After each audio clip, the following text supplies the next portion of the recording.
مولایا صلی وسلم دائما ابدا۔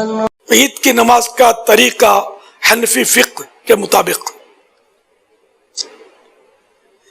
پہلے اس طرح نیت کیجئے، میں نیت کرتا ہوں 2 رکعت نماز عید الفطر یا عید الاضحیٰ کی، ساتھ 6 زائد تکبیروں کے، واسطے اللہ کے، پیچھے اس امام کے۔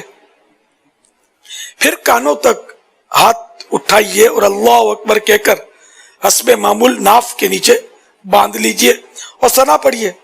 پھر کانوں تک ہاتھ اٹھائیے اور اللہ اکبر کہتے ہوئے لٹکا دیجئے۔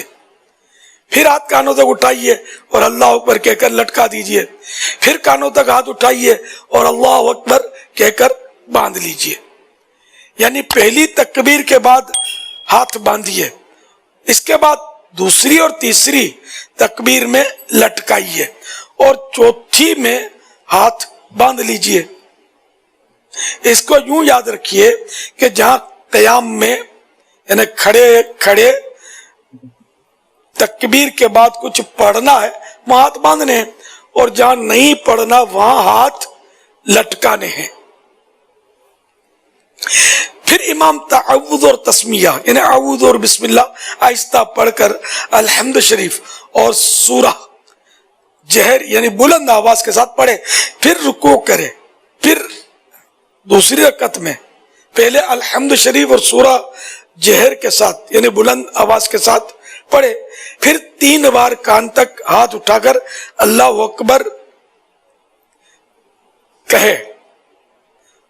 امام اللہ اکبر کہے گا تو سب مقتدی بھی کانوں یہ 3 بار کان تک ہاتھ اٹھائیں اور اللہ اکبر کہیں اور ہاتھ نہ باندھیں، اور چوتھی بار بغیر ہاتھ اٹھائے اللہ اکبر کہتے ہوئے رکوع میں جائیں اور قاعدے کے مطابق نماز مکمل کر لیں۔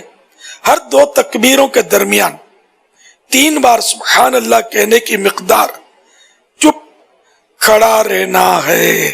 حضرت سیدنا برائدہ رضی اللہ عنہ سے مروی ہے، حضور انور صلی اللہ علیہ وآلہ وسلم نے ارشاد فرمایا، یا حضور صلی اللہ تعالی علیہ وآلہ وسلم عید الفطر کے دن، جو رمضان شریف کے بعد آتی عید وہ عید الفطر کہلاتی ہے، عید الفطر کے دن کچھ کھا کر نماز کے لیے تشریف لے جاتے تھے، اور عید اضحیٰ یعنی بقرعید کے روز نہیں کھاتے تھے جب تک نماز سے فارغ نہ ہو جاتے۔ اور بخاری کی روایت حضرت سیدنا انس رضی اللہ عنہ سے ہے کہ عید الفطر کے دن تشریف نہ لے جاتے جب تک چند کھجوریں نہ کھا لیتے، اور وہ طاق ہوتی یعنی 1 3 5 7 اس طرح طاق، شاید اوڈ، ہاں یعنی اوڈ ہوتی۔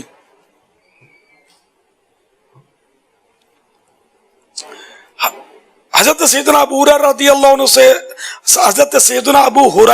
رضی اللہ عنہ سے روایت ہے، اللہ کے پیارے نبی صلی اللہ علیہ وآلہ وسلم عید کو یعنی نماز عید کے لیے ایک راستے سے تشریف لے جاتے اور دوسرے راستے سے واپس تشریف لاتے، راستہ بدل کر۔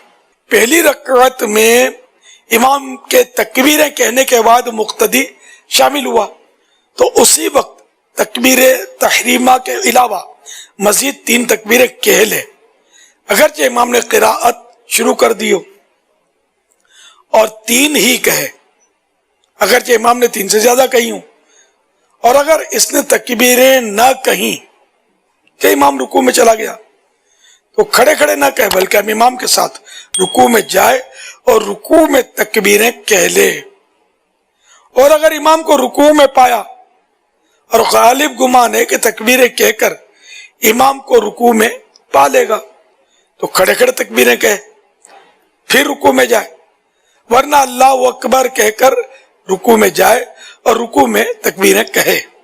پھر اگر اس نے رکوع میں تکبیریں پوری نہ کی تھی کہ امام نے سر اٹھا لیا تو باقی ساقط ہو گئیں، یعنی بقیہ تکبیریں اب معاف ہو گئیں، اور اگر امام کے رکوع سے اٹھنے کے بعد شامل ہوا تو اب تکبیریں نہ کہے بلکہ امام کے سلام پھیرنے کے بعد جب اپنی بقیہ پڑھے اس وقت کہے، اور رکوع میں جہاں تکبیر کہنا بتایا گیا اس میں ہاتھ نہ اٹھائے، اور اگر دوسری رکعت میں شامل ہوا تو پہلی رکعت کی تکبیریں اب نہ کہے، بلکہ جب اپنی فوت شدہ پڑھنے کھڑا ہو اس وقت کہے۔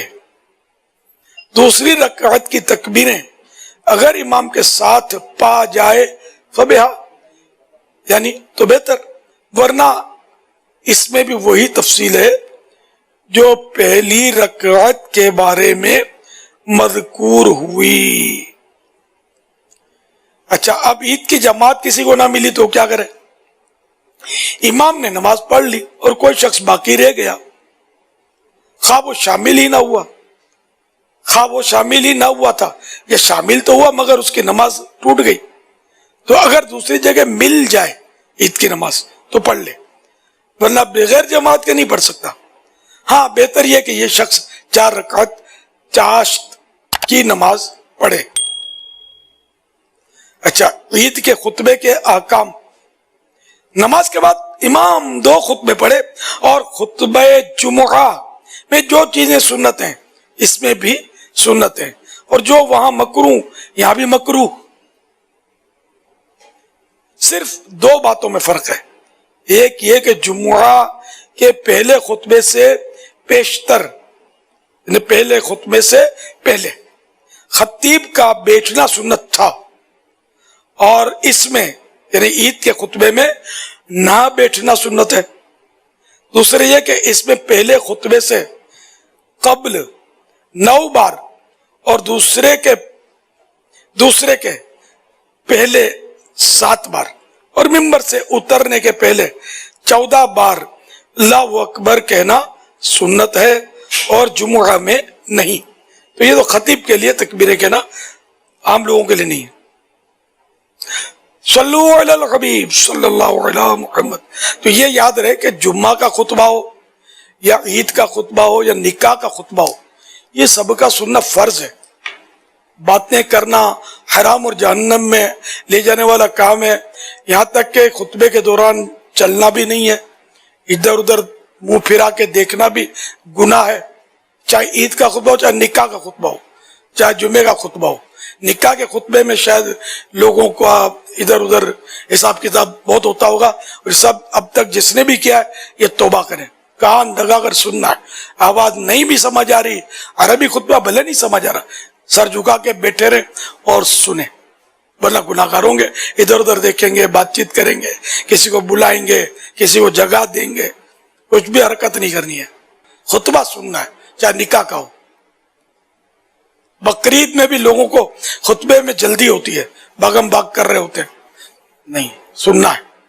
یہ قربانی کرنا بھی کار ثواب ہے، تو خطبہ سننا بھی تو کار ثواب ہے، بلکہ خطبہ نہ سننا تو ابھی آپ نے سنا کہ خطبہ سننا، خطبے کے لیے رکنا سنت ہے نا، خطبہ سن کے جائے، خطبہ سنے بغیر ہی چلا گیا تو اس کی سنت چھوٹی، اور اب خطبہ سننے کے لیے رکا ہے تو اب توجہ سے اس کو سننا ضروری ہے۔